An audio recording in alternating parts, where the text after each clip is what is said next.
আসসালামু আলাইকুম ওয়া রাহমাতুল্লাহি ওয়া বারাকাতুহু। আজকের আমি লাইভে চলে আসলাম চক্রবেরিয়া জুম্মা মসজিদে। চক্রবেরিয়া জুম্মা মসজিদ থেকে আমি আজকের আমার জীবনে সর্বপ্রথম লাইভে চলে আসলাম। আমি আজকের 40 হাদিস প্রিয় নবী সাল্লাল্লাহু আলাইহি ওয়াসাল্লামের মুখস্থিত বাণী 40টা হাদিস আল্লাহ রসুল সাল্লাল্লাহু আলাইহি ওয়াসাল্লামের প্রিয়তম হাদিস বুখারী মুসলিম শরীফের হাদিস। আল্লাহ রসুল সাল্লাল্লাহু আলাইহি ওয়াসাল্লাম জানিয়ে দিলেন বা ঘোষণা করে দিলেন, ইন্নামাল আমালু বিন্নিয়াত, কাজের ফলাফল হয় নিয়ত অনুযায়ী। প্রিয় নবী সাল্লাল্লাহু আলাইহি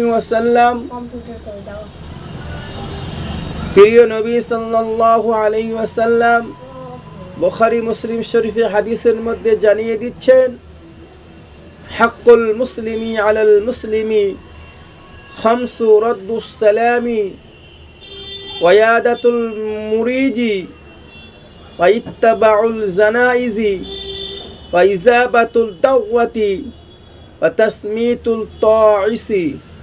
বুখারী মুসলিম শরীফে হাদিস। মুসলমানের প্রতি মুসলমানের 5টি দাবি: 1 নম্বর সালামের জবাব দেওয়া, 2 নম্বর রোগীর দেখাশোনা করা, 3 নম্বর জানাজার পিছনে যাওয়া, 4 নম্বর দাওয়াত গ্রহণ করা, 5 নম্বর ইয়ারহামুকুমুল্লাহ বলে হাসির জবাব দেওয়া। প্রিয় নবী সাল্লাল্লাহু আলাইহি ওয়াসাল্লাম হাদিস পাকের মধ্যে আরো জানিয়ে দিলেন, লা ইয়াদখুলুল জান্নাতা কাত্তাতুন। বুখারী মুসলিম শরীফের হাদিস। পরনিন্দাকারী বেহেশতে দাখিল হতে পারবে না। প্রিয় নবী সাল্লাল্লাহু আলাইহি ওয়াসাল্লাম আরো জানিয়ে দিলেন, লা ইয়ারহামুল্লাহু মান লা ইয়ারহামুন নাস। বুখারী মুসলিম শরীফের হাদিস। যে মানুষের প্রতি দয়া করে না, আল্লাহ সুবহানাহু ওয়া তাআলা তাহার প্রতি দয়া করে না। এখানে আমি বক্তব্য সমর্থন করলাম।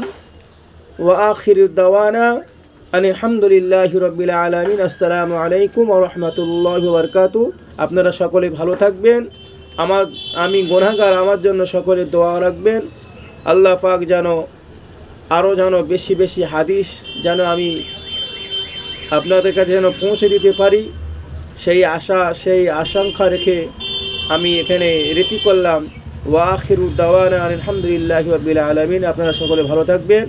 এখানে আমি শেষ করলাম। মিটাবো।